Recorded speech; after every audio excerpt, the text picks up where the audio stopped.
headline news most affecting Chilliwack this week. The grand opening of Ruth and Naomi's Family Center. Pot is legal, so why can't a news anchor get a joint? Keeping kids safe from internet porn hits a roadblock.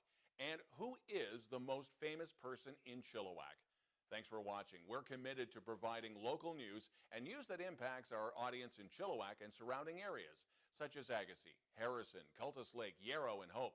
In addition to the most important news of the week, we'll be providing you with the weather for the week and key sports information brought to you by Scott McVetty.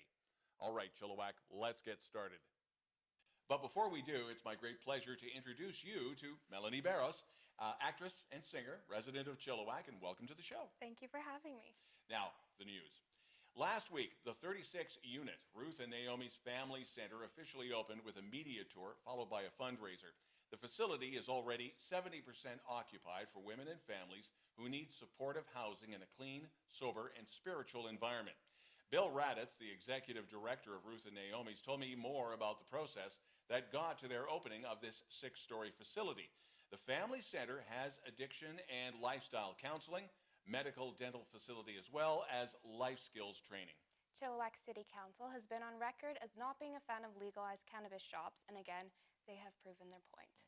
Last week, at Council, the proposal for a legal pot shop was shut down before rezoning application got off the ground. Council shut down the idea of Teskey Way outlet before it was anywhere near getting through the first reading, and the major concern was that proximity to residential neighborhoods on Promontory, as well as school and corner store. Council has already said yes to legal store in Industrial Way. Indigenous Bloom operates a pot shop in Chilliwack, but that is on First Nation lands off Ashwell.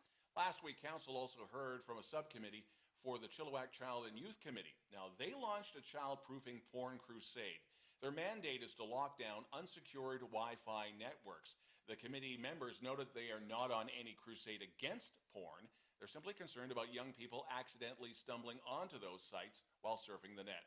Councillor Bud Mercer, a former high-profile Mountie, said he was shocked but not surprised about the easy access. While Council was sympathetic with the concerns, there remained the question of how to filter the Wi-Fi access. And in the end, the group was thanked for their presentation, but it didn't appear that this motion was going to be moving forward anytime soon.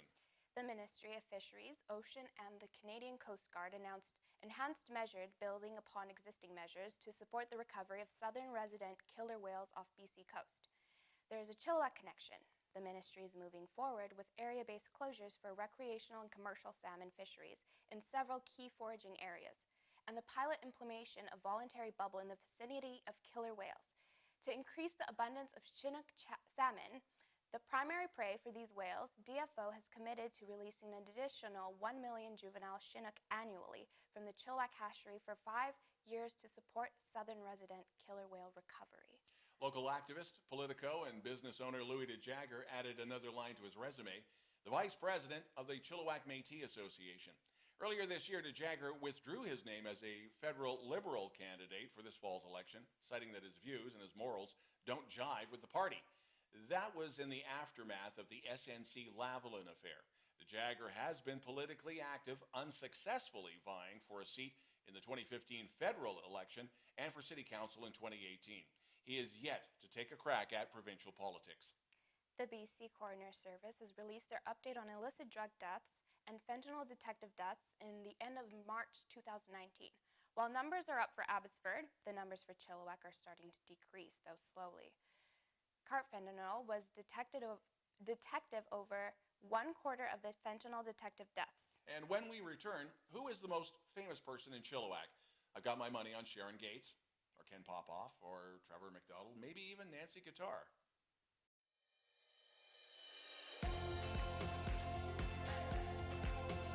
The best thing about Hofstede's is their endless supply of muffins and cinnamon buns.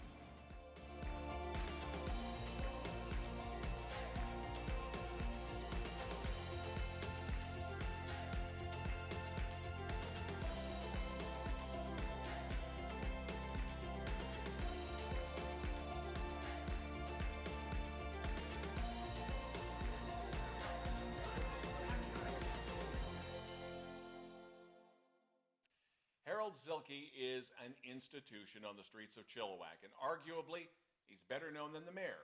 The council, the two MLAs, or Chilliwack's MP, Harold hit a milestone last week, 20 years working with the Chilliwack Business Improvement Association. Harold does more than just keep the streets clean. He is a wealth of knowledge. Harold's a news junkie. He knows how to network. He knows more about what is happening on the streets than anybody else in town. The BIA recently held a party for Harold's achievements. The Provincial Performing Arts Festival 2009 is a pinnacle event involving participants from the 34-member music and dance festivals across BC. Chilliwack will be hosting one of those events May 26th to May 30th. Each regional festival in BC sends its most promising young musicians, dancers, and dramatic artists between the ages of 10 and 28. To participate in this 5-day event, there are a number of venues in Chilliwack that will be hosting shows. The Chilliwack event has its own Facebook page that is up and running.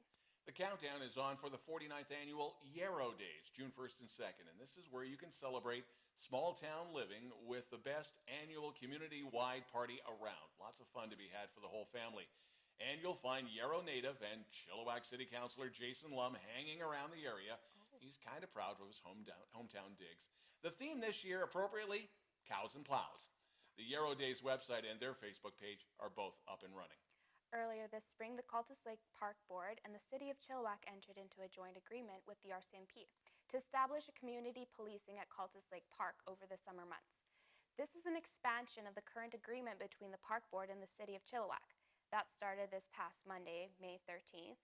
Joe Lamb, Chair, Cultus Lake Park Board, stated that the board is very concerned about the recent criminal activity of cars and homes being broken into. Lamb says that they have had an earful from the community that they are listening. Lamb went on to say that they will closely monitor the initiative. And now, Scott McVetty with the sports and news that matters.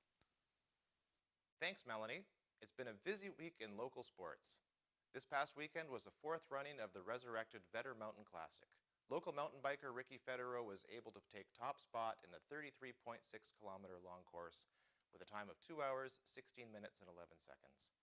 Some longtime locals may remember the Vetter Mountain Classic from its first incarnation back in the 80s and 90s. This year's event played host to almost 250 competitors from all over North America. The Chilliwack Ringette Association is gearing up for a recruitment drive. Next Saturday, May 25th at Twin Rinks, youths from 5 to 14 years of age will have a chance to learn the basics of the game in a fun and inclusive environment. Skate and equipment rentals are free, but registration is required, so go to chilliwackringette.ca or visit them on Facebook. And finally, on to hockey. For the players in the BCHL, it may be golf season, but the Chilliwack Chiefs management have been keeping themselves busy. They've secured a commitment from young hockey phenom Nikita Nesterenko. From his name, you may think he's Russian, but Nesterenko is New York-born. He's been lighting it up at a 2 points per game pace with his New Jersey prep school and also during his 12-game stint with the New Jersey Junior Titans of the Atlantic Junior Hockey League.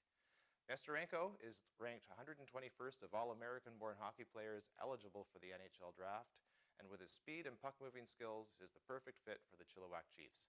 That's it for this week in sports in and around Chilliwack.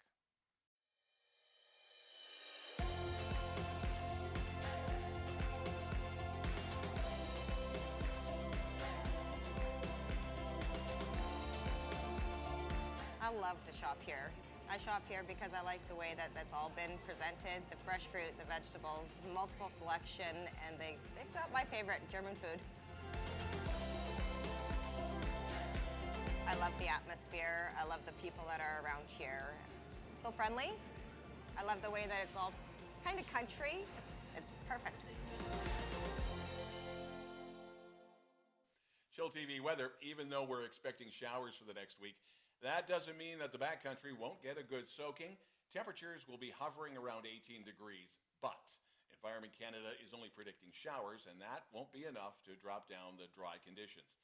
Now, Mellany, as is tradition with guest anchors on the program, we want to get to know yourself a little bit better. As an actress, you've worked on a number of shows already, including iZombie. Yes, I have had the incredible opportunity to work on such amazing projects. Chad, a new pilot that's been picked up. I get to be on that. And Spontaneous, a feature film that'll be out later this summer, I think, with Catherine Langford. So I've been busy, but I'm super thankful for all the opportunities that I've gotten this year. And let's not forget, you've got a music video because you're a singer and your cover of Havana. Yes, and you can catch that on YouTube. All right. Thanks for watching chillTV's News of the Week. If you'd like to share the spotlight, even if you have never been on camera before, send us a note to news@chilltv.ca with your CV, and if you have them, links to your video.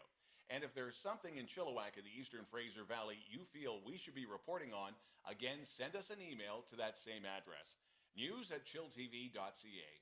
That's the news this week. I'm Don Lehn.